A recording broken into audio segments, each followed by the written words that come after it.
Hey guys, welcome back. Welcome if you're new. My name's Norma. This is my channel. Today I have a little pregnancy update for you guys. I think I'm 34 weeks, somewhere around there.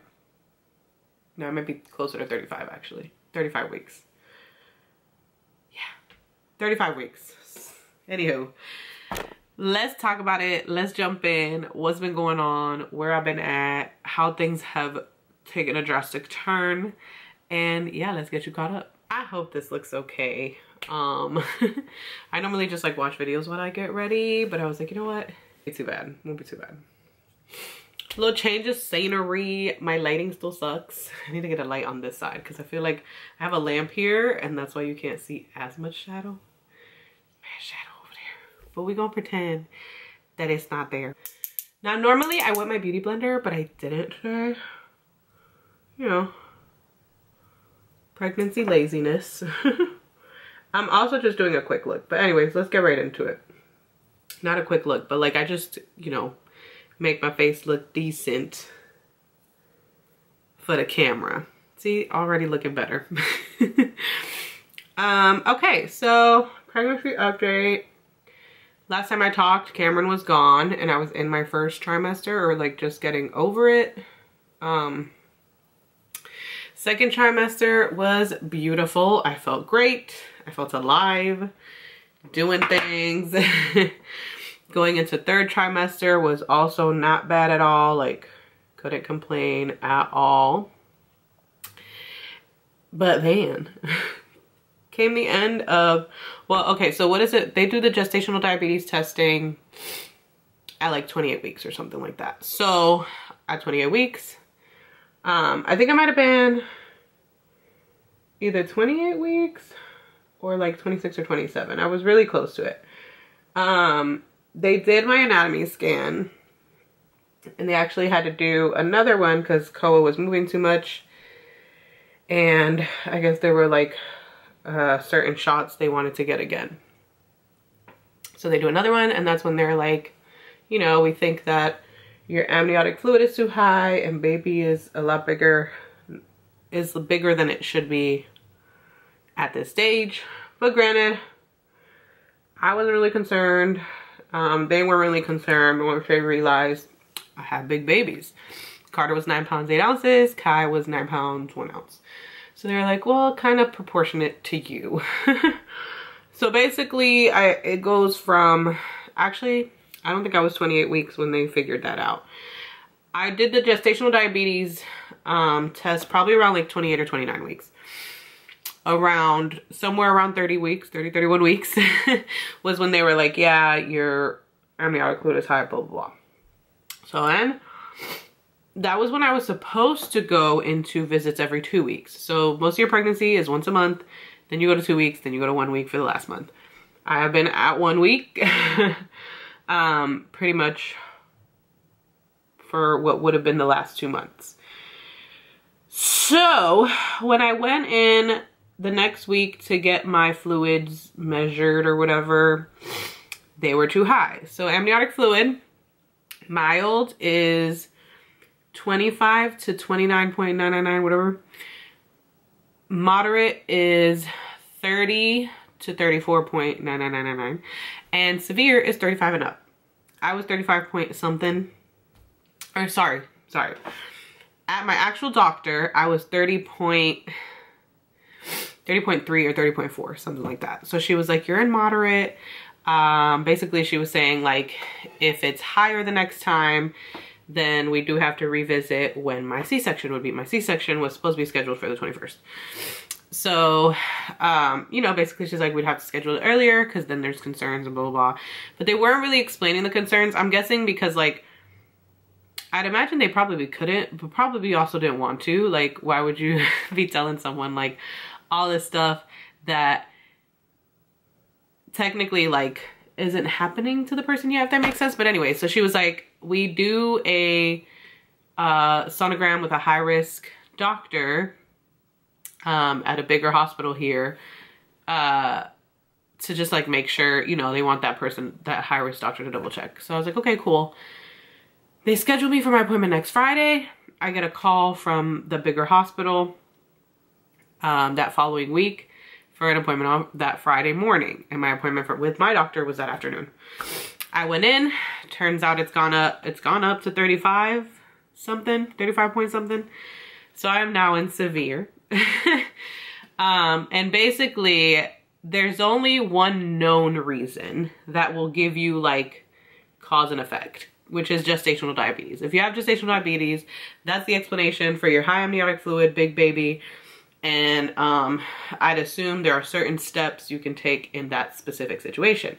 Now, if it is not that, then it's basically unknown. They don't know why. They don't know what it means. They don't know what baby could be born with. Like, there's no answers. And the less severe it is, the less likely you are to know what it is if it's not gestational diabetes. The more severe, you find out. Now, issue with me is that most of the things it typically is, the doctor was just basically like, I'm not concerned about that being the case for you, right? So I'm like, okay, great. What does that mean? So basically it was like all the reasons it could be, like, it probably isn't, she was basically saying, because like everything looked good. So like one of the things with high amniotic fluid is typically you'll see it with babies with Down syndrome, Turner syndrome, and things like that. And so, and I think a cleft palate, which none of it, I wasn't at risk for any of it. My genetic testing came back well, so they didn't, like, you know, they kind of are like, obviously there's still the chance, not really, because in my ultrasound and everything, like everything looked fine. My genetic testing, my ultrasound is what I'm trying to say. Is it all, it couldn't be that. And then anything else it could be, there was one that was like some sort of blockages in the lungs. She was like, but based on the ultrasounds, we don't see that either. There's still a risk, but essentially like there's still a risk of everything, but they don't see it being any of that. And so she was like, she basically was like, she wanted to test me for gestational diabetes again, because she's like, I have a feeling it's that. I think she just wanted to have a reason. I obviously knew there wouldn't be one, because hello. If I was gonna have it, I definitely would have tested it when I like tested for it, because it was pretty late in the game. Bro, my brows are gonna look like crap today. It is what it is. They're so hairy, I really have to go get my eyebrows done. I'm so excited because I decided to just take off work a week early. So you already know, next week is pampering week. I'm getting my brows did, my hair did. My nails maybe if I feel like it, like I'm out. But anyways, yeah, so basically it's severe. All the reasons that it typically could be, it doesn't seem like it is. There's still the risk of it, but they were like, it's unlikely. So we won't know till baby's born if there will be anything for baby. We also won't know. So in terms of high fluid for reasons other than gestational diabetes, I cannot talk right now, bro. I'm struggling. It's because I'm struggling to breathe with this dang belly. Risks with mom, it's like C-section, early delivery, blah, blah, blah, which are all happening to me now. But I had a C-section with the girls, and this was supposed to be a C-section anyways, so that's not really like a new thing. The only thing that there is to be concerned about is, she said, hemorrhaging after birth. So that is on my mind. Now, mind you, like, not to say that the rest isn't like worrisome. It's all worrisome. It's all very stressful. But the one thing that got me was like, that the more severe you are, the higher risk of stillbirth. And I was like, well, let's take this baby out right now. Like, she's alive and well and kicking, let's go. But I mean, I know, obviously, baby's got to cook a little bit more. So they're taking her at 37 weeks. And, what is going on with this brow? It's just like doing whatever it wants to do over here. 37 weeks. And, yeah, it's been scheduled for that. And so basically what ended up happening was they scheduled me, so when I went out in that Friday, the day that they scheduled me for was like 2.5 weeks from then. I would be 37 weeks. So that's when the C-section is going to be. And so what they had to do until the C-section, because like I said, it was 2.5 weeks. So she did, for those 2 weeks, the 2 Tuesdays were stress test days, and then the 2 Fridays are ultrasound days. Stress test is basically they put a monitor, 2 monitors on your stomach to monitor baby's movements and baby's heartbeat. They want to make sure that the baby's heartbeat isn't dropping at any point, and that like the baby's active as they want her to be. So going on Tuesday for my stress test, she's like, all right, you're just gonna sit here for 20 minutes. If everything looks good, you're good to go. If not, we'll talk to the doctor. Of course, little Miss Koa here had to have like a heartbeat drop for a second. And so her heartbeat dropped to 100, I think she said, which she was like, that's like it dropped a lot. Cause you want it in the 145 range, she said. So she was like, they'll either do an ultrasound for you or send you over to labor and delivery for a longer stress test. And so of course, with Norma's luck, they sent her to do a longer stress test at labor and delivery. Now don't get me wrong, guys. Yes, I know I'm complaining, I'm talking she's, but obviously I am grateful that they're being cautious. I'm grateful that they're paying attention. I was grateful to go to the 2-hour test if it meant making sure Koa was good, okay? We're not knocking any of that. I'm just saying with my luck, I would be going in here. I had my whole Tuesday planned out, okay? And I went in there and they were just like, oh no, honey, like this is all, yeah. Anyway, and Koa said no.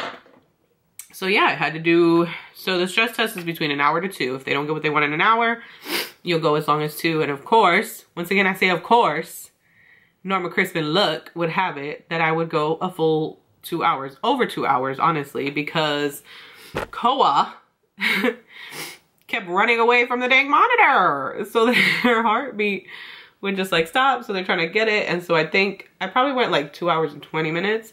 Cause you know, I think they were trying to like, you know, make sure it was all good. But everything was fine with Koa. They were like, she's perfect. I stayed the 2 hours because they were concerned because apparently I was having contractions. Which I didn't know, like I know what contractions feel like. I had them with Carter. But I didn't realize that I could also just feel them like, because it's here like that tightening in your stomach or whatever. I didn't realize that I could also feel that like only at the bottom of my stomach. So I had been feeling that, but I thought it was like Koa moving or something. And so, sorry guys, I thought it was my own. And so yeah, they had me sitting there because they just want to make sure that my contractions weren't like real contractions. And I guess apparently I was the only person that wasn't admitted that day or night or whatever. This looks good. This looks good. Just gotta put some up here because I'm looking a little like droop face, you know? She crusty. But this is the stress test. I was actually in a chair doing this. They let me see, I'll show you. They put these little things on me in the chair.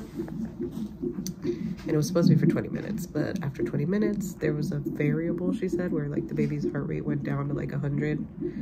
And so they would either do an ultrasound or send me to labor and delivery to do basically the same thing, but for longer. They chose to do it for longer. So, and that sound you're hearing is her kicking. And then the woo-choo is her heart. They have these things on me and this thing on me. So it's a good time, y'all. Also, apparently I'm having contractions. I'm gonna like put the screen to show you guys, but I don't know what you can see. I'll try to zoom in.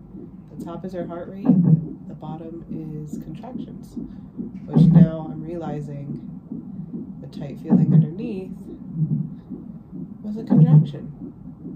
That's a big one. Y'all see it? It's happening like right now at the end of the line, the second line. Yeah, I just kind of wanted to show you guys what was going on that day. Yeah, I left and I was like crying. I was trying to laugh it off. I was like making jokes in a group chat with my mom and my sister and like, you know, sending Cam a bunch of LOLs, but I don't think I was as okay as I was trying to convince myself I was. Cause I'm like trying to get out of the freaking parking garage. And I guess they're like doing construction on it or something because it was like so complicated to get out. I was literally like going in circles trying to figure out where the heck I was supposed to go to find this dang exit. I eventually did, but like I was on the phone with Cam and I just started crying because I was just like, I just want to be home. Like this was not today's plan. So yeah, needless to say, very emotional. Cameron will be going with me to all further appointments. And I think I got emotional just because it hit me that like, yeah, no, there's a lot going on here. There's a lot at play here, sis. Like, it's not that simple, you know?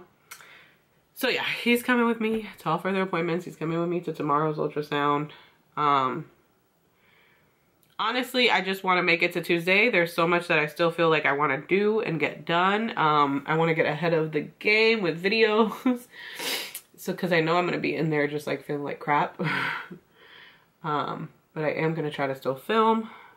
I wanted to share, obviously to like share what's going on, and oh, I never remember what it's called, but like the high amniotic fluid has an actual name. Hold on. Polyhydramnios. That's what it is. I think that wraps this up. Hopefully I made sense and it flowed correctly. I'd be struggling to multitask clearly. I don't know how this whole makeup thing went. I feel like I was talking while I was looking crazy when I should have just kept going, and then I could have talked like this and looked a little bit cuter. I know my brows are out of pocket. Please just ignore it, okay? I'm gonna fix it soon. It's fine. It's fine. Brows are brows. Who cares? At least I don't look dead now. Also, sorry about the lighting. My ring light is pretty far away right now. Anyways, I hope you enjoyed this little update. Like it if you did. Comment down below. I don't know, words of encouragement, prayers that I make it to that date rather than sooner, and subscribe for more content like this, and I will catch you in the next one. Bye.